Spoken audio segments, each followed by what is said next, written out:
How do you want to build your business? Or who do you want to become in the process? That's my topic for today.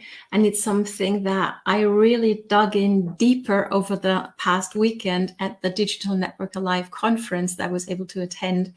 And I think this is a really, really important question to dig in for ourselves, for yourself, and for your team. Okay, so I'm excited you're here. Hello and welcome. In case we've met before, my name is Katrin from bloomwithkatrin.com, and I'm coming live to you from the beautiful Bavarian forest over here in Germany. And I love helping networkers like you build a strong, active dream team here on social media, leveraging modern online strategies and doing so with self-confidence, savvy, and soul. And part of that is getting clarity on how I wanted to build my business and how I wanted to become in the process. Because here's the thing, and that's what I'm going to do for you here today. I'm going to lay out two main ways of thinking, if you wish, when it comes to building your business.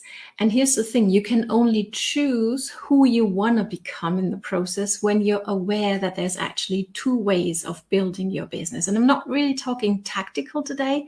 I'm talking strategic. I'm talking really getting clarity on who it is you want to be and become in the process of building your business. And Dagmar is on live with me from Graz. Lovely to see you, Dagmar. How are you going? Let me know. Okay, so let's dive on in here because this is really crucial. And as I say, one might be new to you, completely new.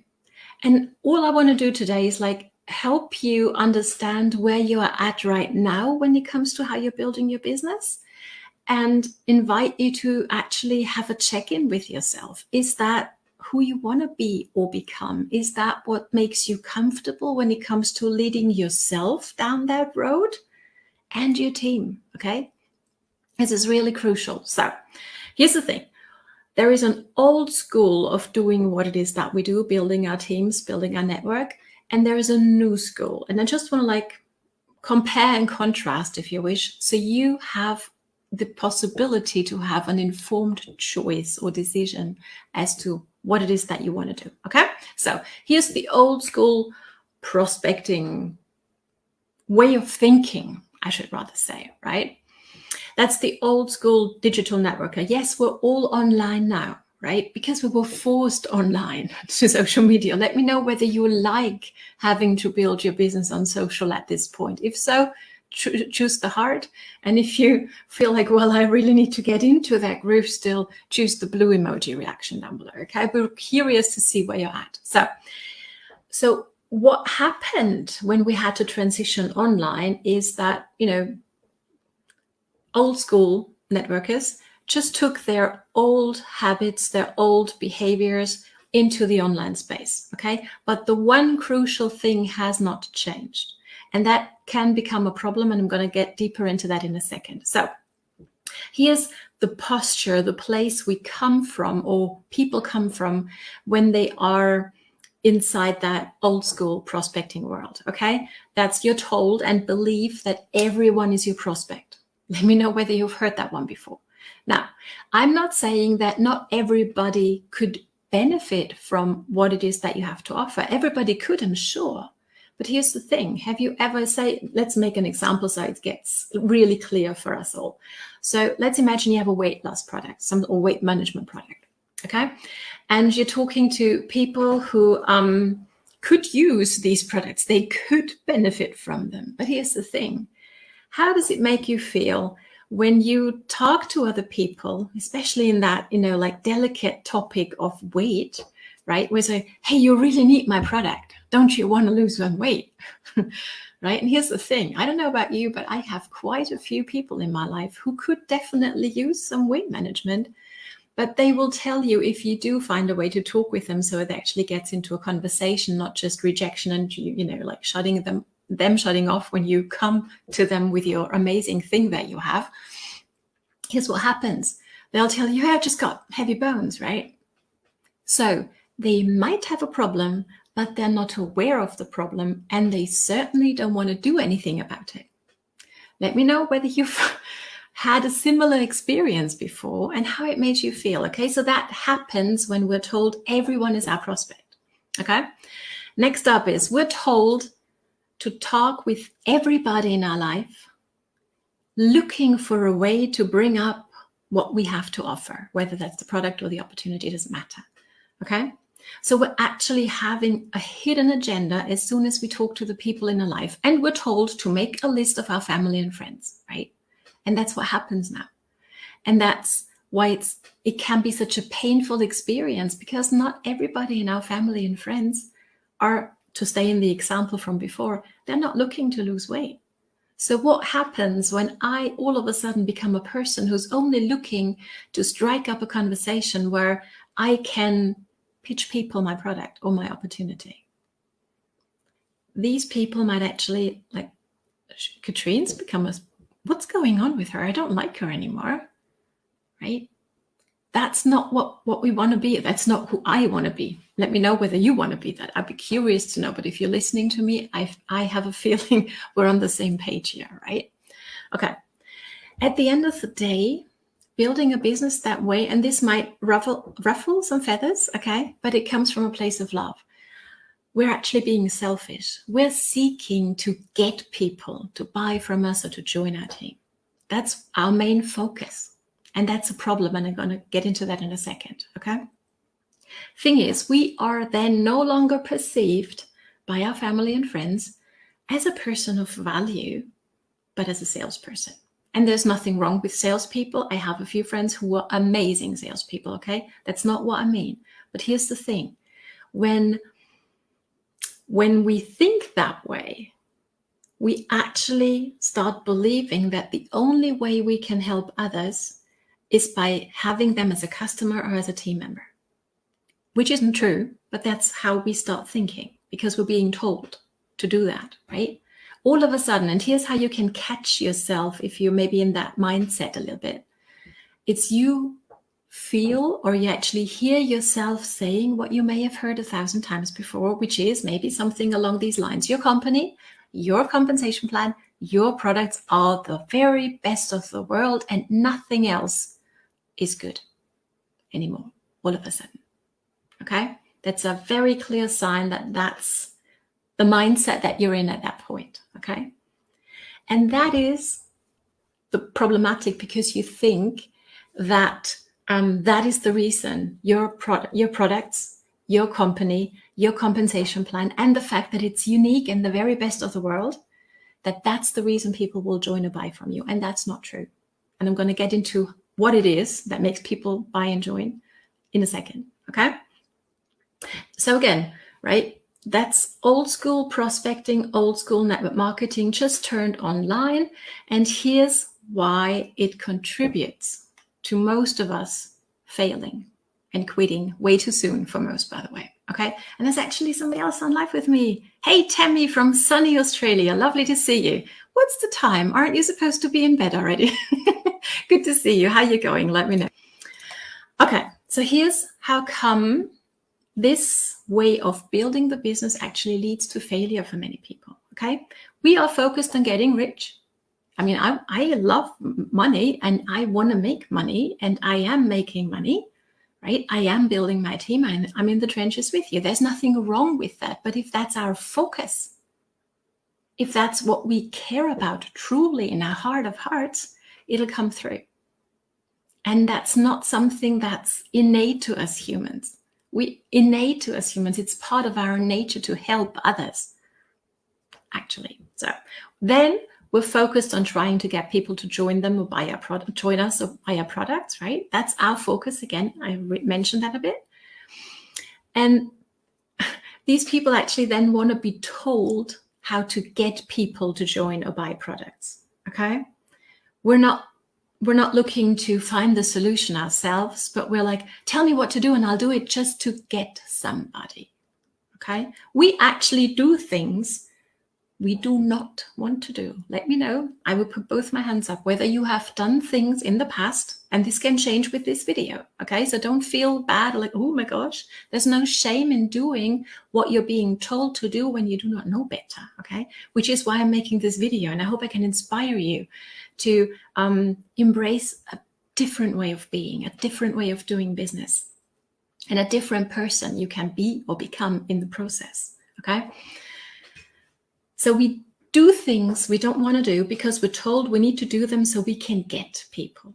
Okay, maybe you can feel that energy as well. Okay, and here's like the major part for me, and that really gets to my heart, and it really gets me angry. So I really need to catch myself here. Okay, when people end up not joining us or they're negative, hey Katrin, how come you've become such a strange person? We now go to our upline. Oh, what's wrong with my family and friends? They're not getting it. And then we're told what? Let me know whether this has happened to you and what you were told how to move forward. This is what I was told in my previous company as well, and I hate it. I do not like this. I don't stand for that at all. I stand against that way of talking and thinking about people. But here's what happens quite a bit. We're told that these people just don't get it. They're losers. And we in some way write them off. And I've seen people cut ties with family and friends just because they wouldn't buy a joint from them. Taking it so personal. I mean, come on. It's okay. Isn't it okay for somebody to have a free will and to make an educated choice of not buying or not joining us? It's okay. Please give me a heart if you agree. I would love to see some hearts there. Okay. And last but not least, we are told that it's not selling, it's sharing. Let me know whether you've heard that one before. And that actually implies, can you feel that? That we don't need to learn skills. And that is a lie. Thanks for the heart, by the way. Love it. Oh, even more hearts from Tammy. Thanks so much. Love it. Right? That is a lie. We have to learn skills. But here's the thing. You get to choose which skills you want to learn. Whether you want to learn the old school ways, and I've hopefully done a good enough job of laying out to you who you're going to become down that road. And so you can choose whether that's who you want to be. And if you want to be, go for it by all means. Here's a different way, okay? How you become actually a person of value, which I know you are already. And maybe this is just a reminder that you are so much more than a rep or an advocate or an ambassador or a distributor or whatever you might be called in your company, okay? This is the new age digital networker. These are the skills I have been learning for a few years now and that I love to pass on to you as well, okay? So here in this mindset, not everybody is our prospect. I'm not going to talk to everybody overweight, to come back to my example from the beginning, implying in all my conversations, hey, you really want to lose some weight, and I've got it. I've got what you need for it, okay? That's not who I want to be. No, I want people to come to me because they know I'm a valuable resource, and that's how you're being considered, right? By your prospects. Imagine that. People come to you because they know you can help them solve a problem whenever they see fit to understand that they have a problem and they want to solve it. Okay? Can you see the difference to what we were talking about before? I hope you can. Let me know. Okay?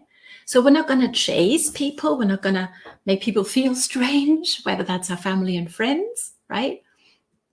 Or acquaintances or people on social media who, by the way, are somebody's family and friend too. So let's stop doing what we don't want to do to family and friends anymore. Let's stop doing that to other people. They're human beings too on social media. Okay, hello, just an idea. Okay, so let's attract those who want to solve the problem that we can help solve. Okay, by becoming a person of service. Okay, not selfish. It's not about me, right? It's not about what I can get, but it is, how can I solve specific problems of my perfect prospects? What might I do to help them solve it? And how can I become a valuable resource to these people, whether, and here's the clue, whether they buy from me or join me? How can I become a valuable resource anyhow? And how can it still be a good relationship whether somebody chooses to join or buy from me or not? That's really cool. Okay, here's the thing. Your company, your products, your comp plan are great. I'm sure they are. Most of them are in our industry. Okay, but they don't really matter in this attraction marketing world, because what matters is the trust people have in you. Okay, here's the thing. Let's make an example. Let's say you want to watch a movie and you have this friend who's a movie expert and she just really knows, like the best movies to watch, right? And you don't want to end up in the cinema in the wrong kind of movie. Well, I could have spent this time better. Okay. So who do you go to when you want a recommendation for a movie? Somebody who never goes to the cinema, or somebody and trust that they have great taste when it comes to movies. Wouldn't you go to the one with the great taste? So somebody you think of when you want to solve the problem of which movie am I going to watch, right? You're going to go to the movie expert. Somebody you know and trust to be a movie expert. Makes sense? So learn to become a person of value in your field, okay? And there's so many great ways to do that. And as for the list, you can absolutely have a list. And I do have a list of people I would love to have on my team, or I would love to have as customers. But it's people I know I can help, okay? And it's people who are my perfect prospects. They're not necessarily my family and friends. They will become it when they join me, of course, right? Because that's how I vibe with people. But you know what I mean, right? So it's not everybody on that list, but it's the right kind of people. And if you're ready to ditch that list that you may be going through every day and you're following up to every week and just makes you before you do it, please let me know, because we're currently doing a Ditch That List training challenge, okay, in a free Facebook group. It's completely free. And I would love for you to join us, because it's A, much fun, and B, it's so much more effective than keep going back to that old list of people whom you've talked to about what is you have to offer before 100 times, and they will keep on rejecting you, okay? And if you have a team, stop sending them to that list. Learn some skills, okay? So this can be fun. So that's my invitation. If you want it, drop group down below, and I'm happy to send you the invite to that group, okay? So as I was saying, your company, Complan products don't matter in this kind of mindset, in this kind of building your business. What matters is that people get to know, like, and trust you. Just like beautiful Tammy has put it in the comments. So very true. That's what it's about, right? Inviting people to get to know, like, and trust you enough to have a conversation. And that's the beauty of this. Okay, where have my notes gone? Here they are. So, okay. People will join you or buy from you because they trust you, because they know when you recommend something to them in a personal conversation, they can trust you. You are the movie expert, right? Okay. They trust your judgment and your leadership, by the way. And here's, last but not least, a modern day digital networker leverages the online world. We can leverage this. It's a beautiful place. There's so many people out there who are looking for you, not for me. They won't resonate with me. They're waiting for Tammy and for Dagmar and for you who are watching on the replay, right? So you can create a network of people you love. You would love to have them on your team, okay? And coming from a place of, I want to serve more people so they can solve their problems. And my personal success is a byproduct of that. And if you resonate with that, drop me a heart down below, okay? Would love to know whether we're on the same page here, okay? So again, thank you so much for watching. By the way, hang on, Tammy, it's almost 8 p.m. Well, it's not really bedtime then for you, but it's lovely to see you. Okay, and there's the heart that she sent to what I said. Thank you so much for them. I appreciate that. Okay, so I'm really, really happy that we're on the same page here. So again, if you're ready to ditch your list, okay, because that's a main thing in traditional networking. And I'm not saying, again, that having a list is a bad thing. It's a good thing, but make sure you have the right people on that list. So if you're ready to ditch that old list and how to teach your team how to do that, drop group down below so I can send you the invite to our current Ditch Your List and Learn How to Grow Like a Pro challenge. Okay, say that fast 3 times. So thank you so much for joining me. Looking forward to seeing you on the challenge inside our group and on the next training here on Bloom with Katrin. Now, my friends, it's time for you to choose who you want to become in the process and how you want to build your business. I'd be curious to know which path you're going to go down, the traditional one or the new one, drop it down below. And I'm looking forward to seeing you on the next training. All the best from Katrin. It's time for you to bloom.